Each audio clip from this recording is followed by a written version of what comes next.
Pagpainom po ako guys ng gatas.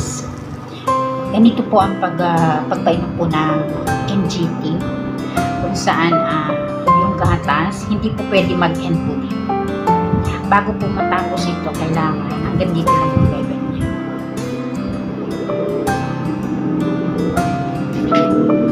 Baka may dito pa siya.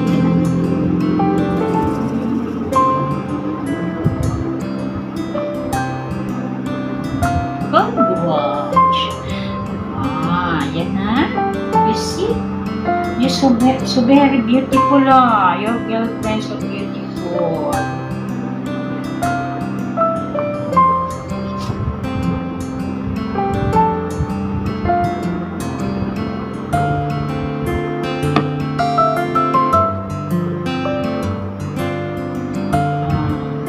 Congratulations.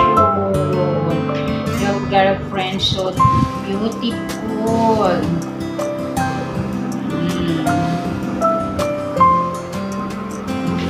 So kailangan babantayan po natin ito na tube niya na hindi maabot po ng kamay niya, kasi pag po ito nahila galing po dito sa ilong, mahirapan naman po ulit tayo magpasok, mag-insert, kasi po ito ay pag wala po siya dito, hindi po siya makakakain.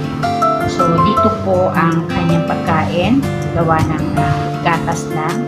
So, ang kailangan na po dito, every 3 hours, papainumin po siya ng gatas. Yan.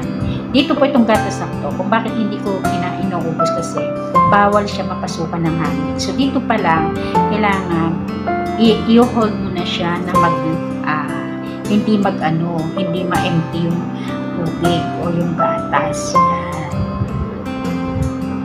So, hanggang sa maubos na yan. Nag-plasing po muna ako ng tubig hanggang 30 dito. Hanggang lang, para at least may tubig na pumasok. And then, pagkatapos niya, maglalagay ulit tayo ng 30 lang po dito, cm. Yan. Tiyaga lang mga guys. Ganito po talaga ang buhay. Ganito ang buhay ng caregiver.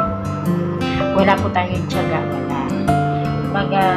Mahalin din po natin yung ating mga inaalagaan. Parang rin po pamilya natin. Ituturing din po natin silang parang pamilya na rin natin. So yan, madali na siya matapos. Madali na siya matapos.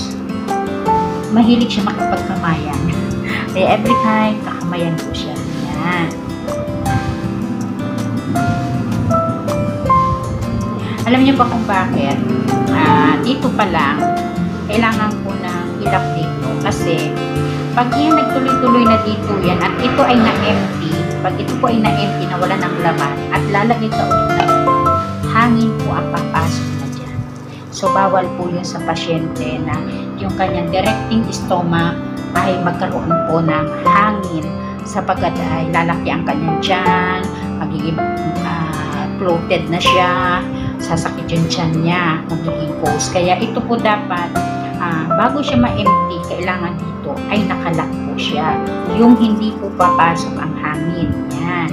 So yan, madali na po maubos. So inilak ko po ulit, tinupik ko ulit. Kasi meron pa naman siyang konting gatas. Yan, ipapaubos na natin. So ngayon, pagka matatapos na po siya, mauubos na po siya, magpa-plus po ako ulit ng tubig. Para pag yun na po ang kanyang iinumin. Parang yun na yung tubig niya na plain water. So hihintayin po lamang natin na mag-plus na yung kanyang tubig. At para yun, ilalak po na natin dito. Ito yung pinaka-lock niya. Yan. Matapos po niyan, ilalak na po natin pag nakainom na po siya ng tubig. So, hihintayin po natin mag-down yung gatas hanggang sa yung tubig ay ating pong ma-i-plus sa kanya.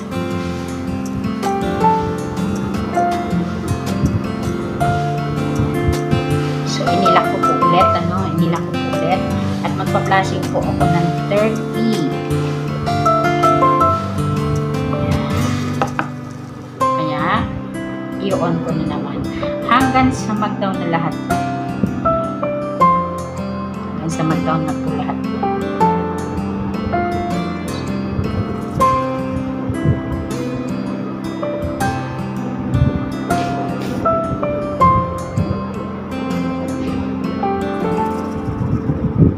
Yan, wala na, paubos na, pa-down na. So, yan, nag-down na siya, wala na. Ilalak po na natin yan. Yan, nakalak po siya dyan. Yan yun, nakatupi. Tapos, ilalak po natin siya. O, okay na po, tapos na. Tapos na. Ito naman, pagkatapos niya po kumain, i-reroll po ulit natin po sa kanyang tenga.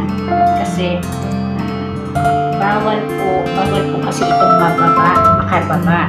Kasi pag once po nasagi dito ng kamay niya, aksidente pong mahasagi po niya itong post na to, matatanggal po ito galing po sa kanyang ilong. So, mahihirapan po tayo ikapit. At saka isa pa, syempre, kailangan po ng professional na nurse at saka doktor. Kasi po tayo dito, hindi naman po tayo dito nasa nursing home. Ito ay private home care na mismo bahay ng pasyente. So, ngayon hindi po tayo pwedeng maging parang tawag doon, parang nagmamagaling-galingan. Kasi hindi po yun pwede na kahit alam mo, huwag mong sasabihin na alam mo, huwag mong sasabihin kasi may mas professional po dyan na gagalaw. So, ito na po, naka-ring na po siya sa kanyang tenga. Safe na po yan. Hindi niya na kahit maggalaw-galaw po siya ng isa niyang kamay, hindi niya na po yan masasabi kasi nasa top na po siya ng kanyang head. Diba? Yan. So, ngayon, yung galing po dito sa kanyang ilong, babantayan din po natin kasi yung plaster niya, yung ano niya dito, medical tape. Kasi minsan nag-oily ang kanyang mukha, natatanggal po yan ng pusa. So, babantayan din po natin yan pagka hindi na siya pwedeng maidikit, kukuha po ulit tayo ng panibagong medical tape at ipa-plaster po ulit natin yan dito sa ilong nang hindi po matanggal. Okay. Sana ho, ay natutunan mo kayo. Bye-bye!